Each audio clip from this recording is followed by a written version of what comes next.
we all need a reason to wake up. For me, it just took 11,000 volts. I know you're too polite to ask, so I will tell you. One night, sophomore year of college, just back from Thanksgiving holiday, a few of my friends and I were horsing around. We decided to climb atop a parked commuter train. It's just sitting there with the wires that run overhead. Somehow that seemed like a great idea at the time. We'd certainly done stupider things. I scurried up the ladder on the back, and when I stood up, the electrical current entered my arm, blew down and out my feet, and that was that. Would you believe that watch still works? Takes a licking. My father wears it now in solidarity. That night began my formal relationship with death. My death. And it also began my long run as a patient. It's a good word. It means one who suffers. So I guess we're all patients.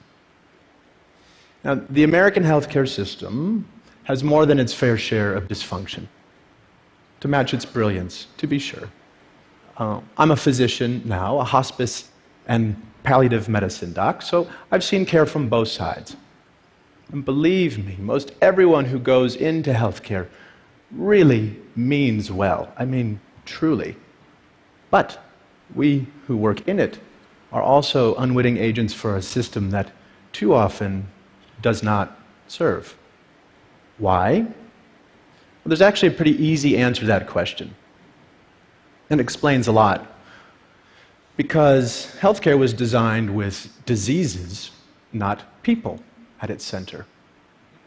Which is to say, of course, it was badly designed. And nowhere are the effects of bad design more heartbreaking or the opportunity for good design more compelling than at the end of life, where things are so distilled and concentrated. There's no do-overs. My purpose today is to reach out across disciplines and invite design thinking into this big conversation. That is, to bring intention and creativity to the experience of dying. We have a monumental opportunity in front of us before a universal, one of the few universal issues, as individuals as well as a civil society, to rethink and redesign how it is we die. So, let's begin at the end. For most people, the scariest thing about death isn't being dead, it's dying, suffering. It's a key distinction. And to get underneath this, it can be very helpful to tease out suffering which is necessary, as it is, from suffering we can change. The former is a natural, essential part of life, part of the deal. And to this we are called to make space, adjust, grow. It can be really good to realize forces larger than ourselves. They bring proportionality, like a cosmic right-sizing. After my limbs were gone, that loss, for example, became fact, fixed, necessarily part of my life. And I learned I could no more reject this fact than reject myself. It took me a while, but I'd learned it eventually. Now, another great thing about necessary suffering is that it is the very thing that unites caregiver and care receiver, human beings. This, we are finally realizing, is where healing happens. Yes, compassion. Literally, as we learned yesterday, suffering together. Now, on the systems side, on the other hand, so much of the suffering is unnecessary, invented, serves no good purpose. But the good news is, since this brand of suffering is made up, well, we can change it.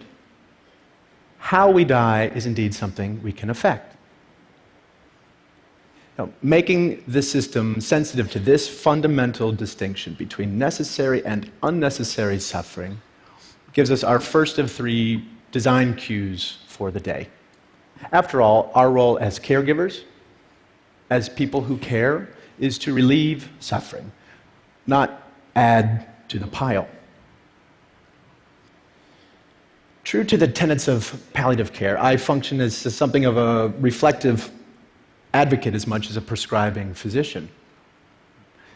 Quick aside, palliative care, very important field, but poorly understood.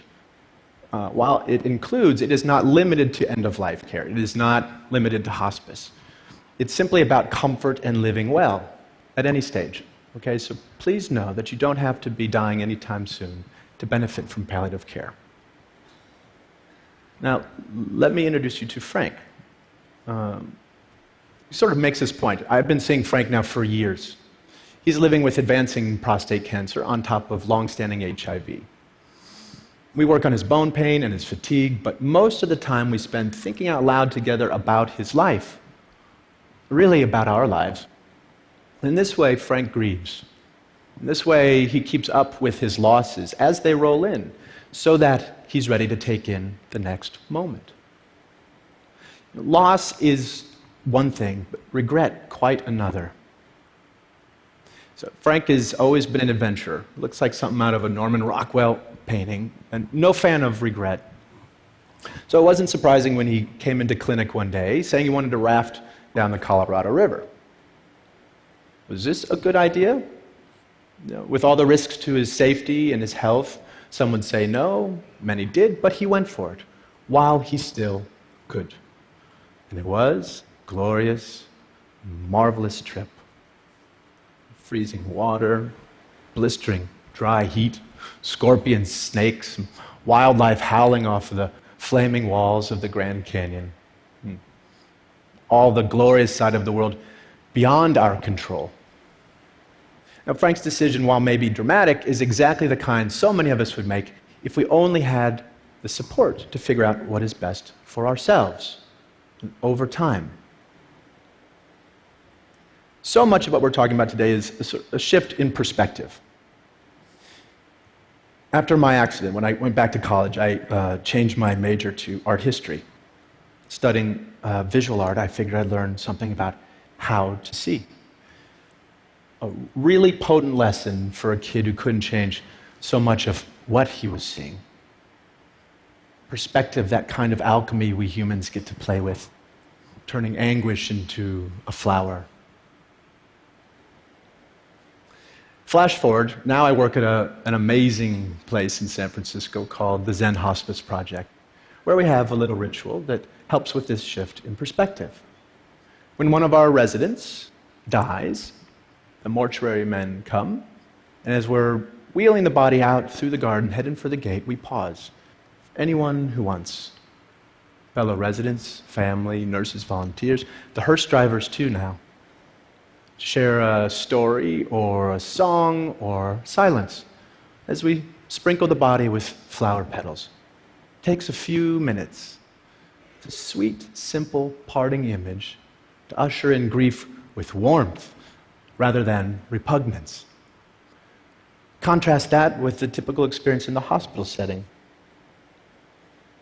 Much like this, floodlit room lined with tubes and beeping machines and blinking lights that don't stop even when the patient's life has. Cleaning crew swoops in, the body's whisked away. It feels as though that person had never really existed. Well-intended, of course, in the name of sterility, but hospitals tend to assault our senses. And the most we might hope for within those walls is numbness. Anesthetic. Literally the opposite of aesthetic. I revere hospitals for what they can do. I am alive because of them. But we ask too much of our hospitals. They are places for acute trauma and treatable illness. They're no place to live and die. That's not what they were designed for. Now, mind you, I'm not giving up on the notion that our institutions become more humane. Beauty can be found anywhere.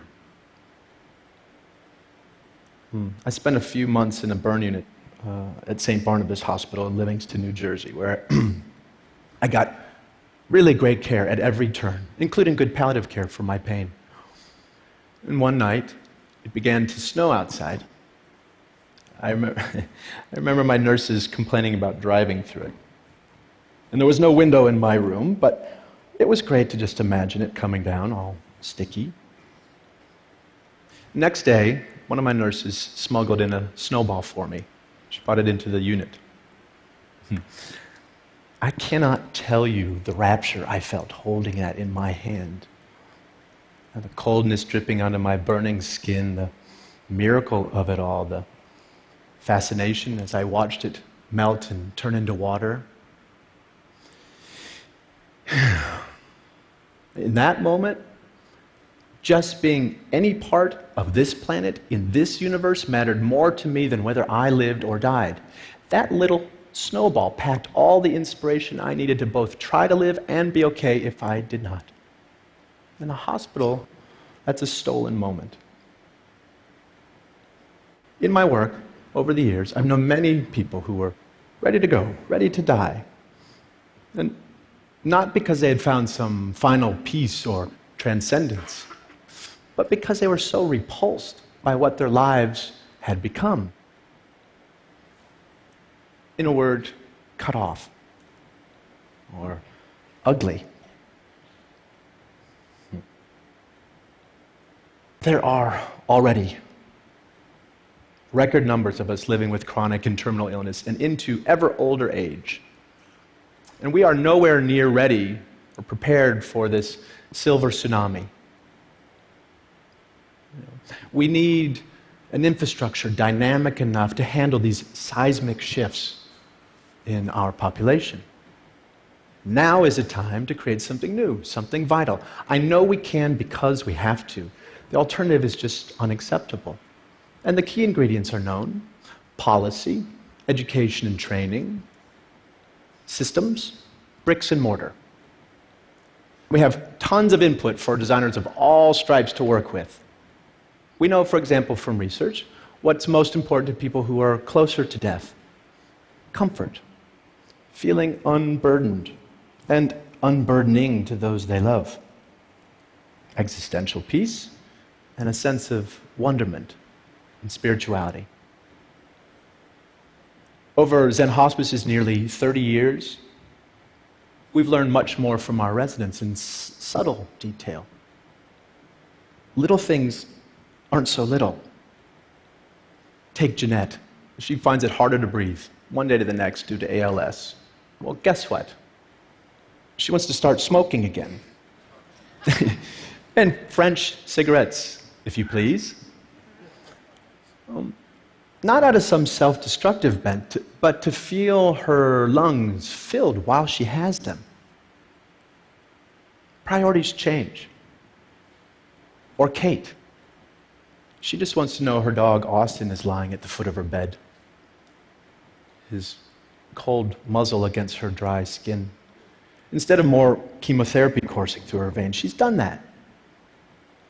Sensuous aesthetic gratification, where in a moment, in an instant, we are rewarded for just being. So much of it comes down to loving our time by way of the senses, by way of the body, the very thing doing the living and the dying. Probably the most poignant room in a Zen Hospice guest house is our kitchen, which is a little strange when you realize that so many of our residents can eat very little, if anything at all, but we realize we are providing sustenance on several levels: smell, the symbolic plane.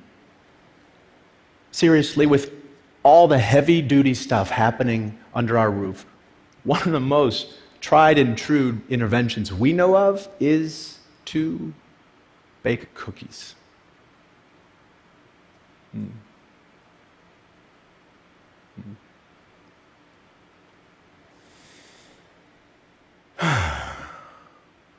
As long as we have our senses, even just one, we have at least the possibility of accessing what makes us feel human, connected. Imagine the ripples of this notion for the millions of people living and dying with dementia. Primal sensorial delights that say the things we don't have words for, impulses that make us stay present, no need for a past or a future. So, if teasing unnecessary suffering out of the system was our first design cue, then tending to dignity by way of the senses, by way of the body, the aesthetic realm is design cue number 2. Now, this gets us quickly to the third and final bit for today. Namely, we need to lift our sights, to set our sights on well-being. So that life can become, and health care can become about making life more wonderful rather than just less horrible. Beneficence. Here, this gets right at the distinction between a disease-centered and a patient or human-centered model of care. And here is where caring becomes a creative, generative, even playful act. Play may sound like a funny word here, but it's also one of our highest forms of adaptation. Consider every major compulsory effort it takes to be human. The need for food is birth cuisine. The need for shelter has given rise to architecture. The need for cover, fashion. And for being subjected to the clock, well, we invented music. So, since dying is a necessary part of life, what might we create with this fact? By play, I am in no way suggesting that we take a light approach to dying or that we mandate any particular way of dying. There are mountains of sorrow that cannot move, and one way or another, we will all kneel there. Rather, I am asking we make space, physical, psychic room, to allow life to play itself all the way out, so that rather than just getting out of the way, aging and dying can become a process of crescendo through to the end. We can't solve for death. I know some of you are working on this. Meanwhile, we can design towards it. Now, parts of me died early on, and that's something we can all say one way or another. I got to redesign my life around this fact, and I tell you, it has been a liberation to realize you can always find a shock of beauty or meaning in what life you have left.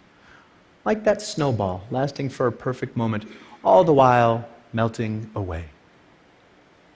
If we love such moments ferociously, then maybe we can learn to live well, not in spite of death, but because of it. Let death be what takes us, not lack of imagination. Thank you.